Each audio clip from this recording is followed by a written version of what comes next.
Hi, everyone, and welcome to the Strange and Unexplained Southwest podcast. My name is Ashley. My name is Alex.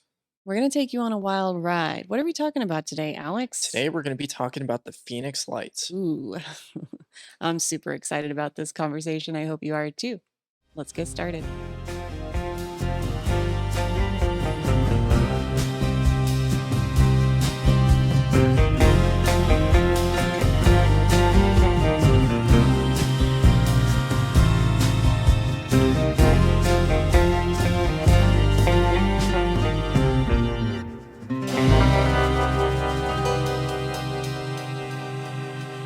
Alrighty, so we're talking about the Phoenix Lights. So this was an event that happened on March 13th, 1997, when a series of lights appeared in the sky over Arizona. Some people saw in Nevada, started up in northern Arizona, moved down to southern Arizona, and even some parts of Mexico in the state of Sonora. This was the largest mass UFO sighting with an estimated 10,000 people seeing it, which is kind of crazy if you think about it. That's super nuts. I can't believe so many people saw that. But you know what's weird? The military wants to make people think that it was flares. Yeah, no surprise there. Yeah. So the very first report came in at 8:16 p.m. from a retired police officer in Paulden, Arizona, which is up near the Grand Canyon, uh, stating that he saw some lights. I think he said specifically that he saw 5 lights moving together. Yeah, and then there were other reports just that there were either between 5 and 9 lights that would be lit up at one point, but sometimes they would dim out and then they would come back on, and so there was just that happening the whole time. Mm, And then the other thing about the Phoenix Lights is that some people were able to be close enough, like if they were up in the foothills, mountains of anything like that, then they were able to see what they described as an object that was holding all of the lights together. So it was supposedly in the shape of a boomerang. So in the shape that the lights were in, which is a big wide V.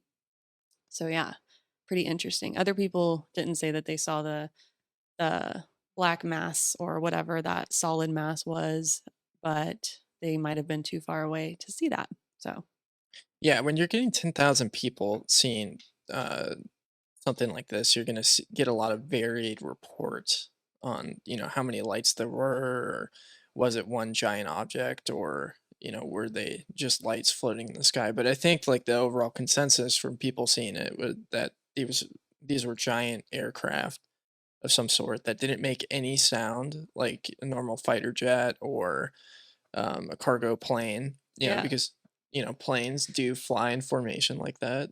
Yeah, if you live in any city that has any kind of Air Force base or just flight overhead, you know that planes are loud, particularly military planes are very loud. So, the fact that these things didn't make any noise is kind of weird, and that there was no noise associated with them. That kind of debunks the fact that there's flares, because if the planes were releasing flares, then wouldn't you hear the planes as well? Yeah. Yeah. I mean, the idea of it being a flare is a really stupid conversation or super stupid explanation because, the flares don't float all the way from Nevada to Mexico in one, grouping. Yeah, not like, veering apart or off from one another. Yeah.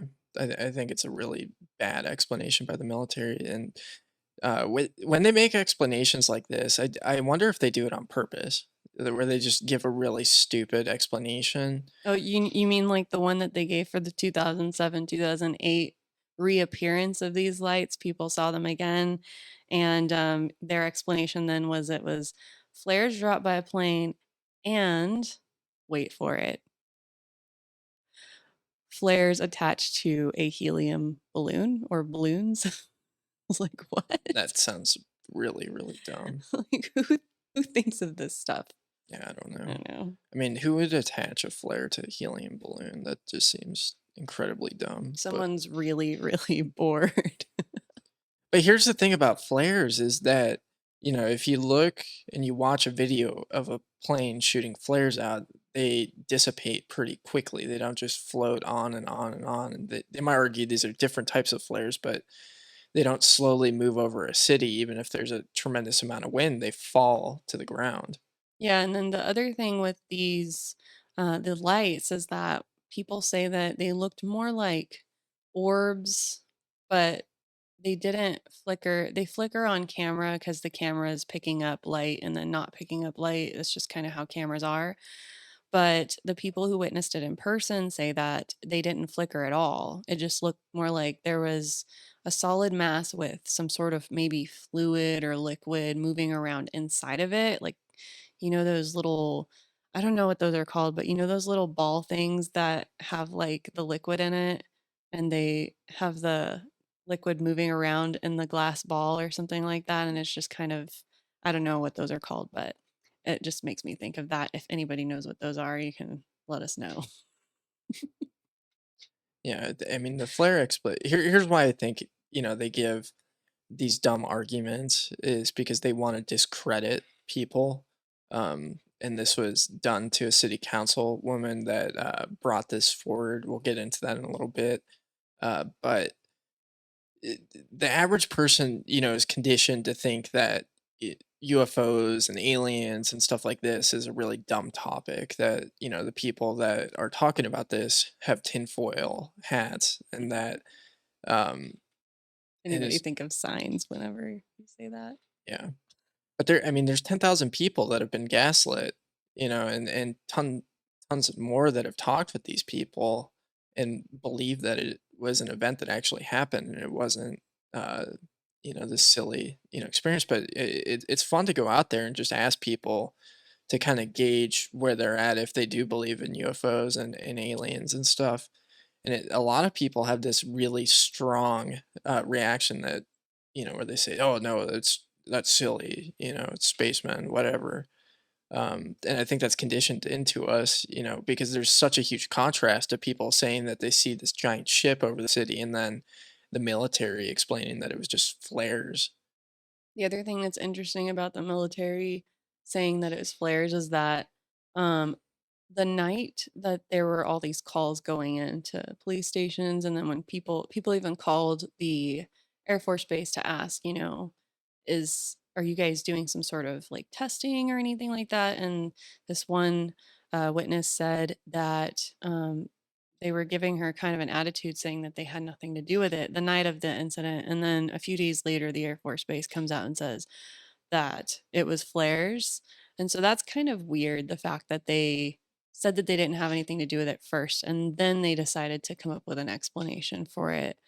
Um, that just seems kind of shady to me. Well, I think maybe an explanation for that is the person calling in and answering the phone calls had no idea Hmm. what was going on. Yeah, that's true. And in the military, up until recently, there was this very strong um, attitude of trying to suppress any reports of UFOs. It was a taboo subject, like that you could not talk about. And if you did, you were crazy or insane and would get ostracized. Now we've got the military leaking these videos of spacecraft, and I don't really know what to think of them, if they're like trying to play the public, or if they're just, I don't know, they just realize that people are aware that these things are out there. And I don't know, maybe they just don't want to keep it a secret anymore, but I doubt that's the reason. Yeah, I don't think so. I think like a good lesson to take out of this, and I'd highly encourage people to go and, research this topic. We're just doing kind of an overview of it is, lesson to take away is that the military cannot be trusted. The government cannot be trusted. They lie about literally everything. Uh, and they don't care.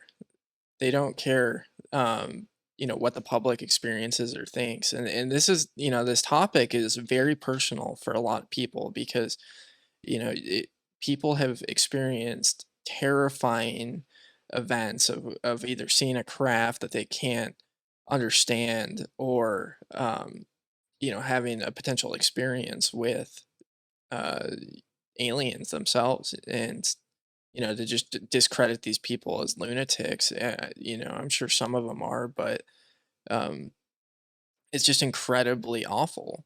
What's been happening over the past 100 years surrounding this. Yeah.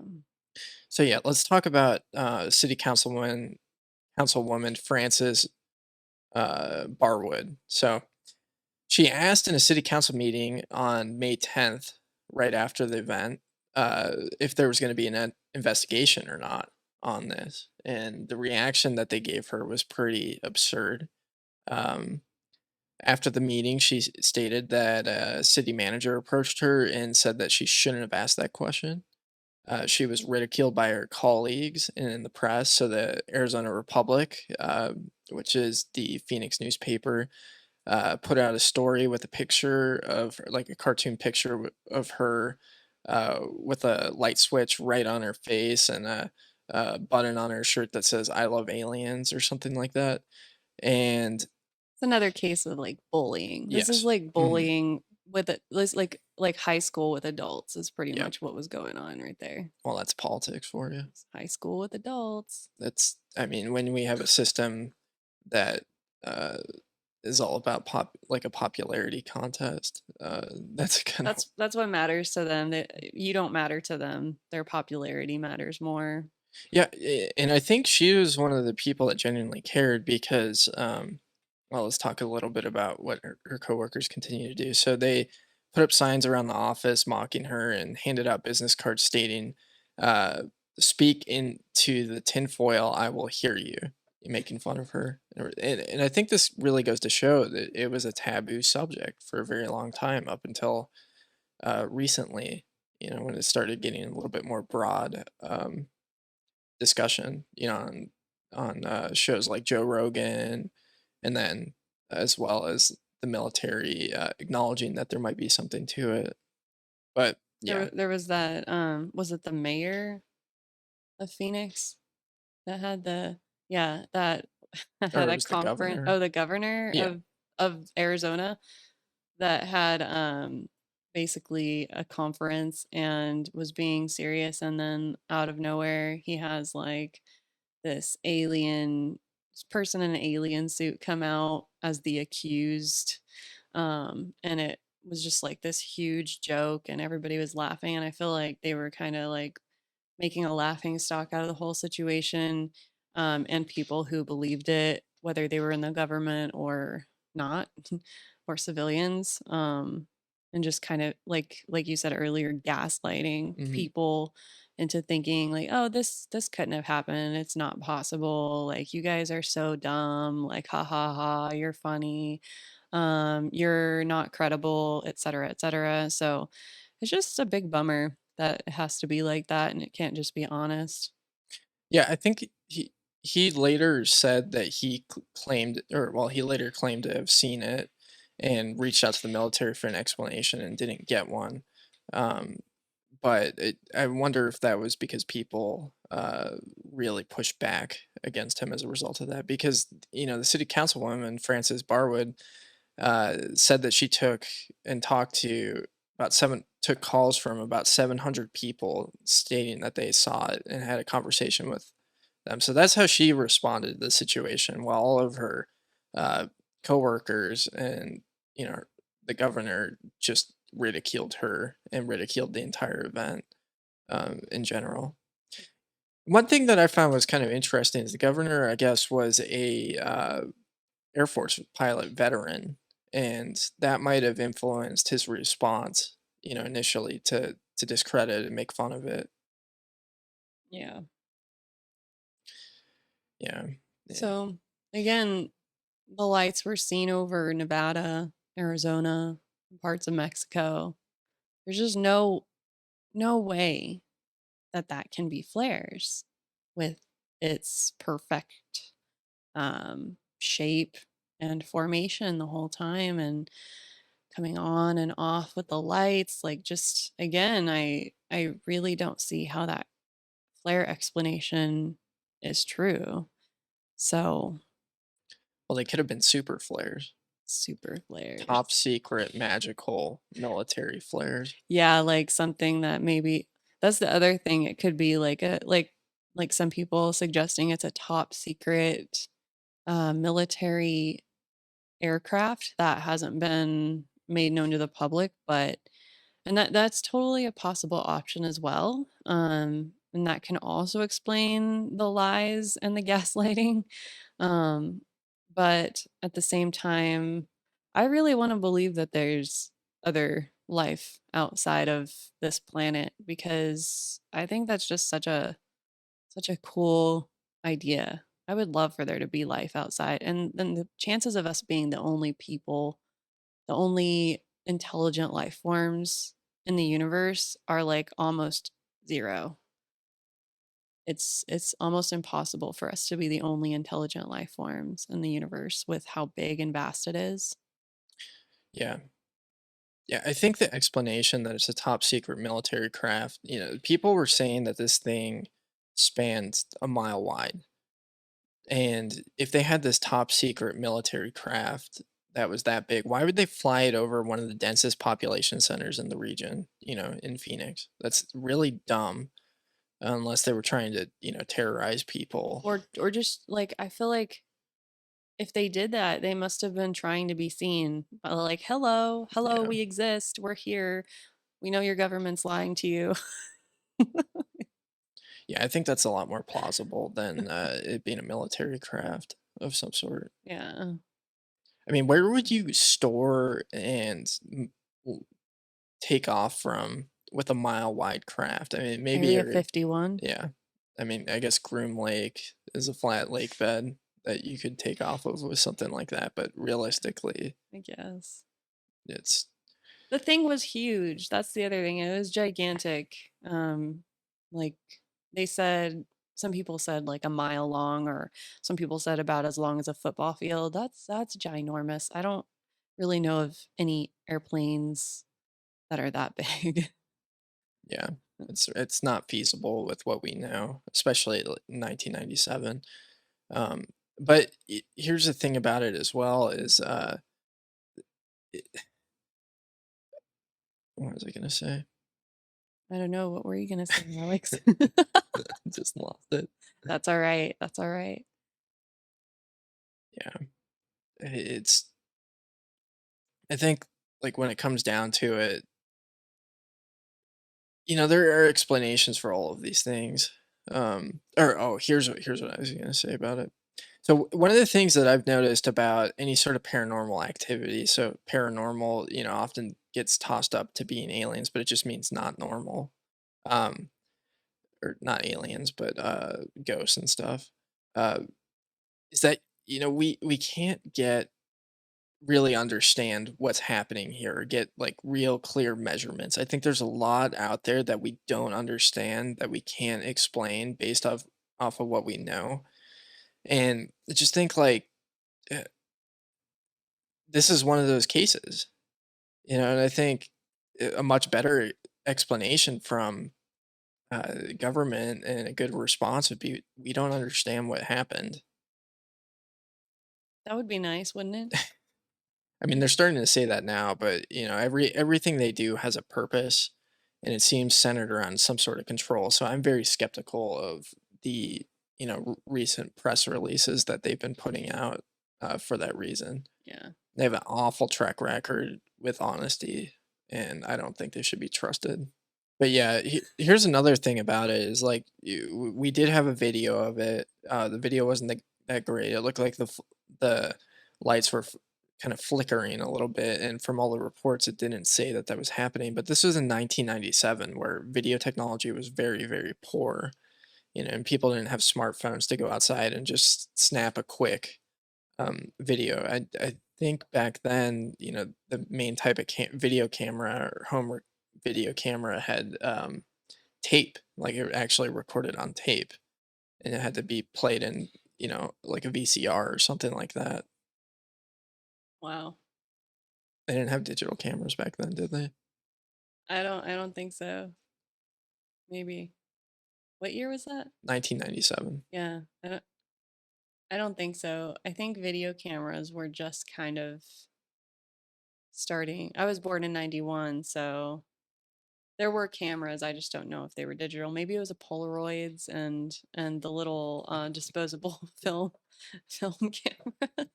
Yeah, imagine trying to take a picture of a giant craft like that with a Polaroid. Yeah, that wouldn't really work very well. Yeah. So we've been watching Stranger Things recently. It's a great show. We've watched it before. We're just watching it Yeah, again. rewatching it. Yeah. But there's some pretty interesting themes in that show that I think kind of correlate to this, as far as distrust of The government government. agencies. Yeah, and they play it out really well, But the dad of one of of Michael said, we have to trust the government. These guys are the good guys. They have our interest in mind right Mm. now. And I thought that was one of the funniest things that happened. Yeah, that's pretty funny. I mean, it's just when you centralize so much control and power, in the hands of few people, and there's not really any pushback that we meaningfully can make. Um, they can do bad things. Very bad things. Yeah, I think that pretty much sums up the story of the Phoenix Lights. Yeah, we hope you enjoyed our little chat about it. So stay tuned for some more strange and unexplained Southwest.